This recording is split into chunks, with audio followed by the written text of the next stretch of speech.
Tai čia jau suslinkęs yra purvas. Purvas čia jau yra į vidų suslinkęs. Visas purvas buvo ištiškęs aukščiau, o dabar jisai suslinko ir probiškį lygins išsilygins. Bet Gediminai, iš tikrųjų būdama miško savininkė ir pamačiusi tokias provėžas, mane ištiktų aparpolis. Tai ne tave viena. Tavo akiai tai yra, suprantu, kad įprasta. Va tavo vaizdą noriu parodyti. Čia buvęs lazdenynas, iš kurio padarėm natūralų, gražų, užaugusi savaiminį medyną, kuriam ir alksniai, ir beržai, ir drebulės. 3,5 hektaro, va visas va taip išvalytas šiais metais pavasarį.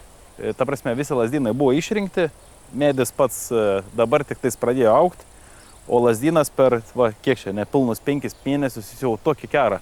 Sekančiais metais atvažiuosim, jis jau bus tokia dydžio. Ir šitie medžiam, nori, nenori, turi įleisti ir duoti šviesos, kad jie augtų. Ir dabar, va, pavyzdžiui, jau šitie beržai jau užaugs, tikrai lazdynai jų nebenustelbs. Taip kaip anuose miškuose buvom, kur matėm, lazdynai viską užgožė. Ar tai reiškia, kad daugiau lazdynų šitų ūgliukų nebevalysi miško? Valysim, tik tais valysim gal vėl po kokį 10 metų, kada užaugs vėl didesni kerai, bet dabar šiandien dieną jų valyti nėra tikslo.